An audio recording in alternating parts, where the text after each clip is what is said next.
Everyone, स्वागत है आपका मेरे चैनल में। तो क्या कभी दोस्तों आपने एक कप दही में एक चम्मच चीनी मिलाकर ये रेसिपी बनाई है? अगर नहीं बनाई है तो एक बार इस तरीके से इस रेसिपी को बनाकर देखिएगा। मैं पक्का गारंटी से बोल रही हूँ, आप बार बार इसी तरीके से इस नाश्ते को बनाकर खाएंगे। तो यहाँ पर दोस्तों मैंने एक कप दही में एक चम्मच चीनी मिला दी है। उसके बाद हमने यहाँ पर स्वाद के अनुसार नमक डाल दिया है। नमक डालने के बाद हम इन चीज़ों को अच्छे तरीके से मिला लेंगे और बहुत अच्छे तरीके से हमें इसको फेंटना है। अब यहाँ पर एक चम्मच के करीब हमने यहाँ पर देसी घी लिया है। आप चाहे तो यहाँ पर रिफाइंड ऑयल का भी यूज़ कर सकते हैं। अब इन सभी चीज़ों को डालकर हम अच्छे से इसको फेंट लेंगे। तो एक फ्लॉफी सा बैटर बनाकर हमको यहाँ पर तैयार कर लेना है। उसके बाद दोस्तों मैंने यहाँ पर एक कप भरकर गेहूं का आटा लिया है। तो इसको हमें अच्छे तरीके से मथना है। अभी हमें यहाँ पर पानी का इस्तेमाल बिल्कुल नहीं करना है। जो हमने इसमें दही मिलाई है उसी से इस आटे को हमें मथना है, जैसे कि हम नॉर्मली रोटी पराठे का आटा लगाते हैं। तो ये आटा हमें बिल्कुल सॉफ्ट लगाना है। तो अब हमने आवश्यकता के अनुसार यहाँ पर 2 बूंद पानी लिया है और पानी डालने के बाद हमने इसको अच्छे तरीके से आटे को मथ लेते हैं।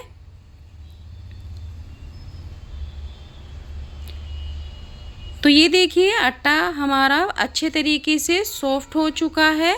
आटे को हमें बहुत अच्छे तरीके से मथना है, तभी हमारा जो नाश्ता है वो बहुत ही स्वादिष्ट बनकर तैयार होगा और खाने में भी उसमें कई गुना टेस्ट बढ़ने वाला है अगर हम उसके आटे को अच्छे तरीके से मथते हैं। तो यहाँ पर देखिए आटा हमारा लग चुका है। उसको लगाने के बाद हमने यहाँ पर थोड़ा सा तेल उस पर लगा दिया है और ढककर इसको रख देते हैं हम 15 मिनट के लिए रेस्ट पर। तो एक कटोरी में हम यहाँ पर साटा बना लेते हैं। तो एक बड़ा चम्मच हमने गेहूँ का आटा लिया है, उसमें यहाँ पर 2 बड़े चम्मच हमने रिफाइंड ऑयल डाल दिया है। तो हम इसका एक अच्छा सा साटा बना लेते हैं। इस साटे बनाने से क्या होता है कि हमारा एक तो पराठा लेयरदार बनता है और उसका टेस्ट कहीं गुना बढ़ जाता है। तो इसको रख देते हैं हम साइड में।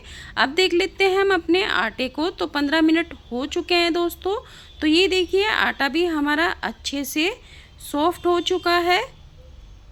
तो अब हम इसके पेड़े बना लेते हैं। तो इस तरीके से हमने एक पेड़ा बना लिया है और इसको अच्छे तरीके से हम पेड़े को बना लेते हैं।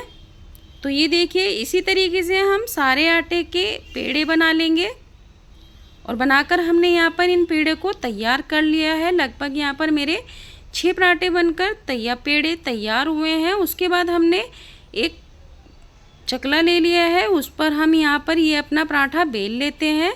तो हमें अच्छे तरीके से इस पराठे को बेलना है, यानी कि पतला पतला आप इस पराठे को बेलिएगा।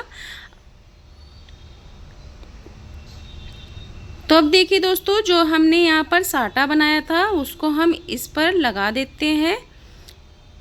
तो अच्छे तरीके से आप इस रोटी पर इस साटे को फैला दीजिएगा और अब हम इसकी कटिंग कर लेते हैं। तो हम यहाँ पर 4 कटिंग कर लेते हैं, बीच में से हमें कटिंग नहीं करनी है।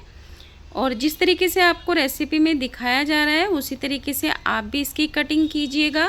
तो यहाँ पर हमारी 8 परतों का ये पराठा बनकर तैयार होगा। तो देखिए अब हम इसको फोल्ड कर देते हैं। तो हमने जो ये परत इनकी बनाई है पराठों की, उसको हम एक के ऊपर एक रखकर इसके एक पेड़ा बना लेते हैं। और देखिए कितना अच्छा हमारा ये लेयरदार पेड़ा बनकर तैयार हुआ है। अब हम इसको ऐसे ही बेल लेते हैं जैसे कि हम रोटी बेलते हैं। तो आप इसको पतला ही रखिएगा ताकि खाने में ये बहुत ही स्वादिष्ट लगे। तो ये देखिए हमने इसको यहाँ पर बेल लिया है और देखिए कितना परतदार ये पराठा बनकर हमारा रेडी हो रहा है। तो अब इसी तरीके से दोस्तों हम सारे पराठे बनाकर तैयार कर लेते हैं। तो देखिए बना लेते हैं।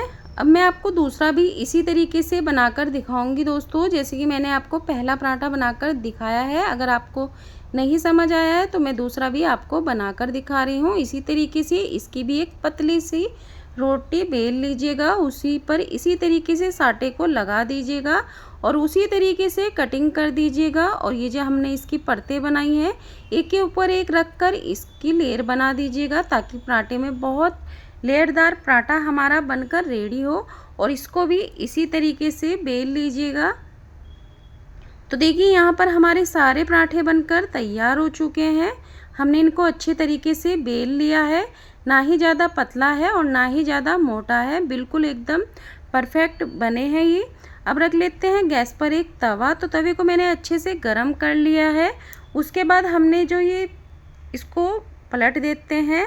पलटने के बाद दोस्तों मैं यहाँ पर सरसों के तेल में इनको बनाने जा रही हूँ, क्योंकि सरसों का तेल काफ़ी स्ट्रॉन्ग होता है, खाने में भी बहुत लाभदायक होता है। तो इसी तरीके से हमने इसके ऊपर तेल ग्रीस कर दिया है और इसको पलटा मार देते हैं और पीछे भी इसी तरीके से हम तेल लगा देते हैं। तो काफ़ी लेयरदार ये पराठा बनकर हमारा तैयार हुआ है। तो देखिए मैंने पीछे इसी तरीके से इस पर भी तेल लगा दिया है और अलटते पलटते इसको भी हमने यहाँ पर सेक लिया है।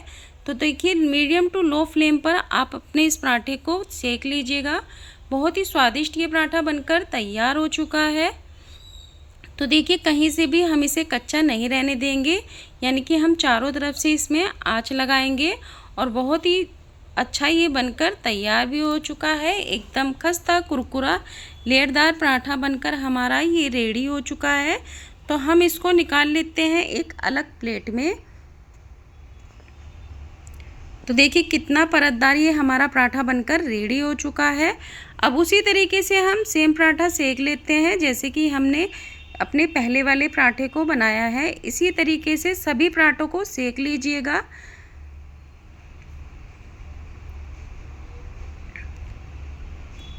तो ये देखिए दोस्तों पराठा बनकर हमारा रेडी हो चुका है।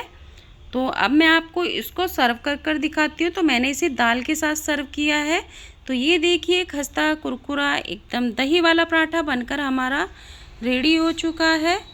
और आप लोग कब ट्राई कर रहे हैं, प्लीज़ मेरी रेसिपी अगर आप लोगों को ज़रा भी पसंद आ रही है, रेसिपी को लाइक कीजिएगा और एक हाइप का ऑप्शन आता है वो भी ज़रूर दीजिएगा। अगर रेसिपी बिल्कुल पसंद आ रही हो तो कमेंट भी ज़रूर कीजिएगा। और जब आप लाइक से कमेंट करते हैं तो बहुत ही अच्छा लगता है। और ये देखिए कितना लेयरदार परतदार हमारा ये पराठा बनकर रेडी हुआ है। तो आप अपने बच्चों के लंच बॉक्स में भी इसको आसानी से दे सकते हैं, वो पूरा लंच फिनिश करके आने वाले हैं, ये गारंटी तो मेरी है। तो रेसिपी को लाइक ज़रूर कीजिएगा। थैंक यू वेरी मच दोस्तों, खुश रहिए, मस्त रहिए।